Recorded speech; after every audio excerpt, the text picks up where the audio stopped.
Halo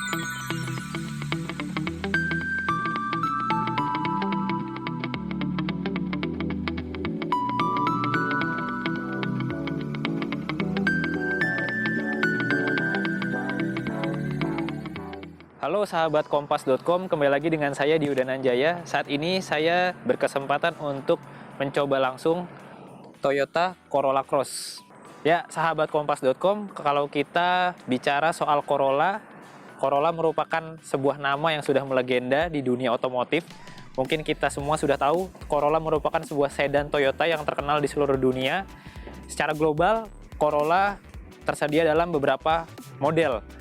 Ada model sedan, ada model hatchback, tak ketinggalan juga model station wagon.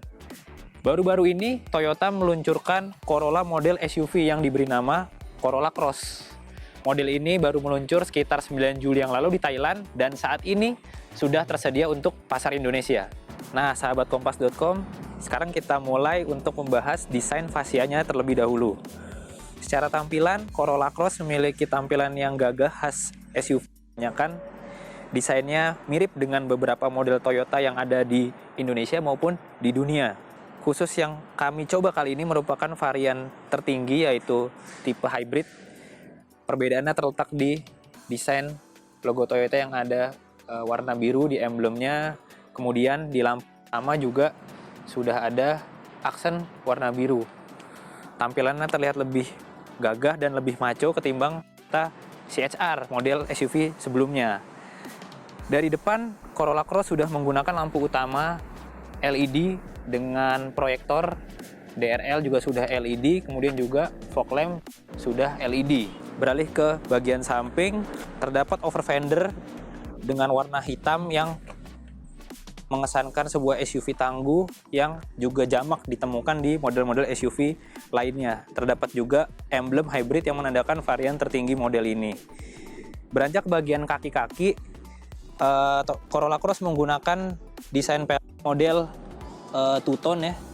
Ukurannya 18 inci yang artinya lebih besar daripada milik Toyota CHR ataupun Corolla Cross yang maksud saya sedan Corolla Altis yang berukuran 17 inci. Corolla Cross menggunakan ban Michelin ukurannya 225 per 50 R18. Yuk kita beranjak bagian belakang. Nah, seperti inilah desain bagian samping Corolla Cross. Terlihat minimalis namun tetap berkelas. Sebagai varian tertinggi, saya suka penempatan panel chrome yang berada di atas ini sampai ke depan. Panel chrome terlihat cuma ada di bagian samping, sementara di bagian depan tadi kita lihat nggak ada sama sekali, jadi kelihatan minimalis gitu.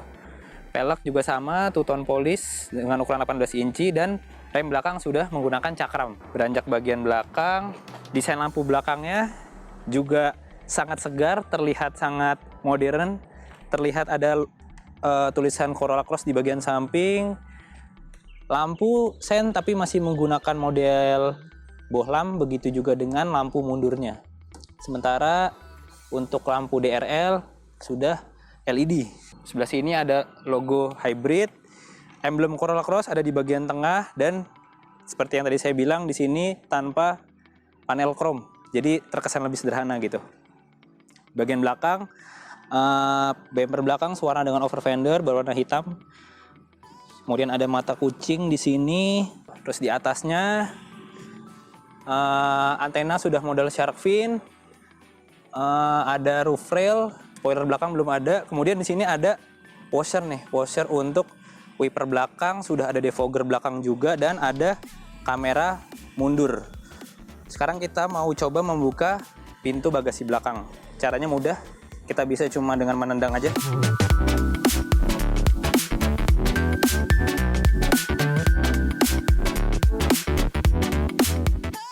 Nah, seperti ini desain bagasi dari Corolla Cross. Ukurannya memang lebih luas dibandingkan Toyota CHR. Ini bisa menampung 2 koper ukuran besar. Di bawahnya nih ada ban cadangan, ada dongkrak, ada toolkit. Ini ban cadangannya model temporary ya, yang lebih kecil ukurannya. Sebelah kiri sini ada lampu, ada ruang penyimpanan sedikit. Ini terbilang cukup luas ini. Terus kita mau coba untuk lipat bangku baris kedua seperti apa.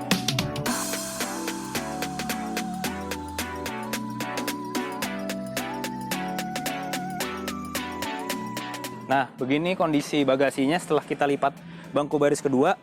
Memang terkesan lebih luas, lebih lega lagi. Ini kita bisa masukin lebih banyak barang, bahkan untuk sepeda pun bisa nih. Tapi sayangnya berbeda dengan CHR, ini tidak bisa dilipat rata lantai untuk bangku baris keduanya.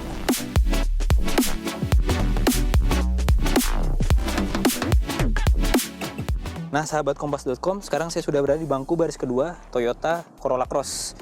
Desain interior secara umum berwarna gelap dengan material kulit di bangku, kemudian di bagian door trim ini sudah panel empuk, kemudian di bawahnya ini plastik.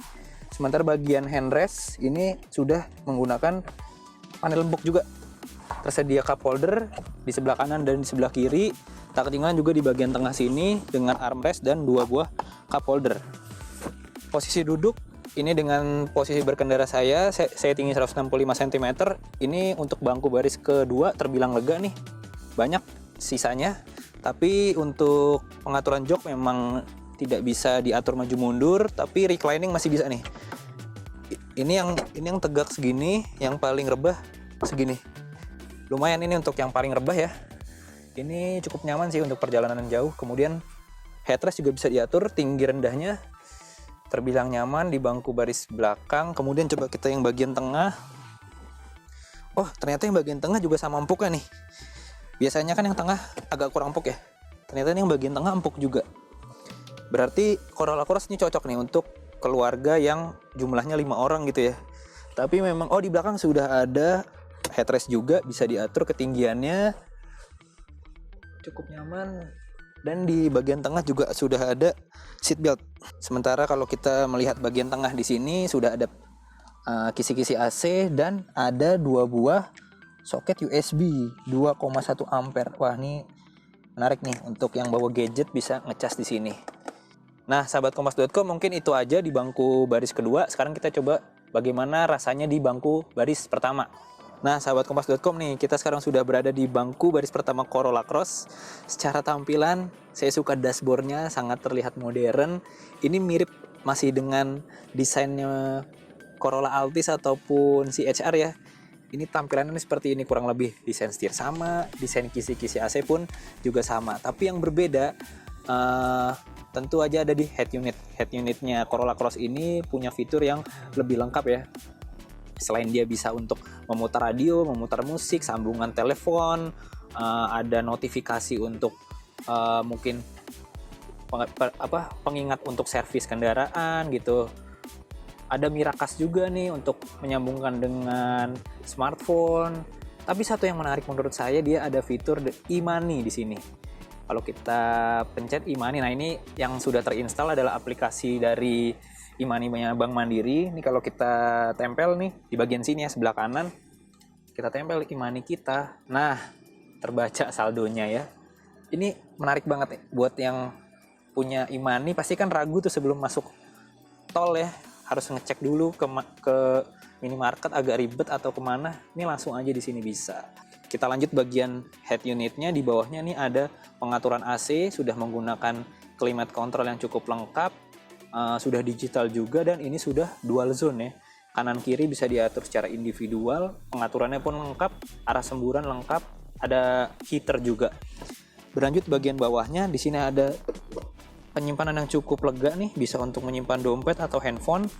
Kemudian tuas transmisi terbilang ringkas seperti Toyota CHR, minimalis gitu bentuknya, nggak terlalu tinggi, jadi nyaman nih untuk pengoperasiannya. Karena ini model hybrid, transmisinya nih ada P, R, N, D, dan B untuk mode brake ya, untuk pengecasan yang lebih maksimal saat dibawa berkendara, saat model deselerasi gitu. Kemudian di bagian belakangnya nih sudah ada 2 buah cup holder. Ini kuncinya seperti ini, Corolla Cross. Keren, ada logo Toyotanya. Kemudian di bagian belakangnya ini ada console box, bisa untuk armrest. Ukurannya mungkin tidak terlalu besar, tapi dalam sini ada soket 12 volt sebagai tambahan untuk charger ya. Berlanjut ke bagian glove box di sini. Wah, glove boxnya sudah soft opening seperti biasa. Desain interior sama seperti yang belakang, didominasi warna gelap hitam. Tapi ini dashboard masih material keras di sini. Ini keras, tapi yang di bagian bawahnya ini empuk nih. Bagian bawah empuk, bagian door trim ini juga yang atas empuk. Bawahnya nih juga empuk, bagian armrestnya nih kulit juga jadi empuk. Oke, sekarang kita melihat bagaimana posisi berkendaranya. Posisi berkendaranya terbilang sangat ergonomis ya, karena pengaturannya cukup banyak. Selain bisa tilt, juga bisa teleskopik. Jadi fleksibel untuk berbagai ukuran orang gitu. Ini sudah reclining-nya ternyata sudah elektrik nih di sebelah kanan. Jadi mengaturnya makin ringkas. Nah, sahabat kompas.com, di bagian tengah nih juga ada 3 tombol untuk EV mode-nya. Kemudian ada traction control dan drive mode. Dengan mode eco, dengan mode normal ataupun dengan mode power. Sebelah sini ada shift lock. Nah, kalau kita melihat bagian speedometer, di tengah ada penunjuk kecepatan, di sebelah kiri ada pengatur daya, apakah sedang posisi charging atau sedang dalam posisi eco ataupun sedang dalam posisi power tenaga maksimal gitu. Kemudian di sebelah kanannya ada layar LCD. Ini bisa untuk mengatur berbagai fungsi di mobil, bisa mengatur traction control dari sini ataupun juga bisa mengatur ada juga petunjuk odometer, petunjuk posisi gear gitu dan lain sebagainya. Sekarang kita mau coba bagaimana rasa berkendara dari Corolla Cross. Nah, sahabat kompas.com, di balik kap mesin dari Corolla Cross, nah ini adalah model hybrid, jadi mesinnya baru akan menyala ketika motor listriknya butuh tenaga lebih. Mesin ini merupakan unit 1800 cc berkode 2ZR FXE yang menghasilkan tenaga 98 PS dan torsi 142 Nm. Mesin ini dibantu dengan motor listrik dengan tenaga 72 PS dan torsi 163 Nm. Nah, sahabat kompas.com, kita udah mau siap-siap nih mau nyobain first drive dari Corolla Cross. Sebelum memulai kita lihat dulu dia rem tangan nggak ada di sini. Jadi model parking brake-nya nih ada di bagian kiri. Ini tinggal kita injek aja. Nah, udah rilis. Sekarang kita jalan. Pindah ke D. Karena ini mobil hybrid, suara mesin nggak ada. Jadi mobil hanya melaju lewat tenaga dari motor listrik. Impresi awal yang bisa saya rasakan, setir rasanya ringan. Respons mesin karena ini model hybrid terasa spontan gitu ya. Ini kita sekarang berada di jalan yang model cor-coran gitu, beton. Suara bising dari road noise terbilang minim ya. Ini di kecepatan sekitar 30 km per jam. Impresi awal yang saya rasakan tuh kekedapan kabinnya cukup baik. Dari road noise minim, kemudian dari samping juga nggak begitu bising ya, nggak begitu kedengaran. Nanti kita mau coba bagaimana handlingnya ya. Corolla Cross merupakan model SUV yang lebih besar daripada CHR. Model ini diperuntukkan untuk keluarga, bisa menampung 5 orang dengan nyaman. Nah, ini kita coba untuk bermanuver. Untuk kecepatan rendah nih masih nyaman ya, nggak terasa limbung. Kita mau coba bagaimana bantingan suspensinya nih. Di depan ada speed bump. Oh iya, untuk diketahui Corolla Cross mengusung tipe kaki-kaki yang lebih berbeda dibandingkan CHR. Kalau CHR itu model double wishbone, kalau si Corolla Cross ini menggunakan torsion beam. Kita coba.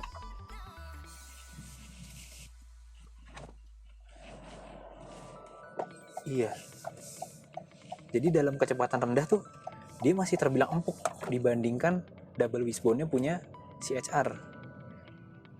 Mungkin karena model ini memang diperuntukkan buat keluarga untuk 5 orang dengan nyaman, jadi setup suspensinya dibuat lebih nyaman gitu. Kalau untuk kecepatan rendah, setir ringan, ini berarti sangat nyaman nih. Kalau untuk di perkotaan ada masalah, limbung pun nggak terasa nih. Bermanuver pun gampang nih kayaknya nih. Untuk parkir, untuk di kemacetan. Nah, sahabat kompas.com, kalau kita berada di dalam Corolla Cross nih, ternyata ruang kabinnya terasa lebih lega. Nggak ada tuh kesan sempit yang ada di Toyota CHR ya. CHR itu kalau menurut saya terbilang sempit dibandingkan SUV sekelasnya. Corolla Cross ini memang terasa lebih lega. Hal ini juga berdampak pada posisi berkendaranya dengan sudut pandang yang luas. Ini kalau kita melihat ke depan, ini lebih enak ya. Ke belakang juga karena posisi kacanya itu tegak, nggak serendah CHR. Jadi sudut pandang ke belakang tuh sangat jelas. Kemudian kalau kita melihat kanan kiri juga, ini spion bisa diatur secara elektrik. Sebelah kanan, sebelah kiri juga. Kemudian spion tengah nih bisa kita atur, ada day night view mode. Dan paling enak di bagian atas nih ada sunroof. Jadi membuat kabin terasa lebih terang, lebih lega, dan ya itu tadi, jadi lebih nyaman berada di dalam interior. Nah, sahabat kompas.com, pada saat membuat video ini Corolla Cross belum resmi meluncur di Indonesia. Diprediksi mobil ini akan berada di bawah Toyota CHR. Artinya secara positioning harga, mobil ini akan lebih kompetitif di segmen medium SUV yang sudah dihuni oleh Mazda CX-30, Mitsubishi Eclipse Cross, dan lain sebagainya. Apalagi model ini merupakan varian hybrid yang varian tertinggi. Setelah mencoba Corolla Cross varian hybrid, sebenarnya kami sangat penasaran dengan Corolla Cross tipe bensin karena sepertinya model itu akan dibanderol mepet dengan kelasnya Honda HR-V dan rival-rivalnya. Jadi mungkin secara harga itu pasti akan berada di rentang 400 jutaan ke bawah harusnya. Sahabat kompas.com, secara umum Corolla Cross merupakan model yang sangat menarik bagi Anda yang memiliki keluarga ataupun untuk anak muda yang sering membawa teman-teman untuk hangout. Mobil ini sangat cocok dibawa berkendara dengan 5 orang dengan nyaman, sehingga Corolla Cross adalah SUV yang lebih nyaman sebetulnya dibandingkan Toyota CHR. Nah, sahabat kompas.com, sekian impresi perdana kami mencoba Corolla Cross. Tunggu review lengkapnya setelah kami mendapatkan unit test drive untuk yang jangka lebih panjang. Kemudian jangan lupa baca detail berita mengenai Corolla Cross di otomotif.kompas.com. Terima kasih sudah menonton. Jangan lupa like, komentar, dan subscribe jika belum. Sampai ketemu lagi.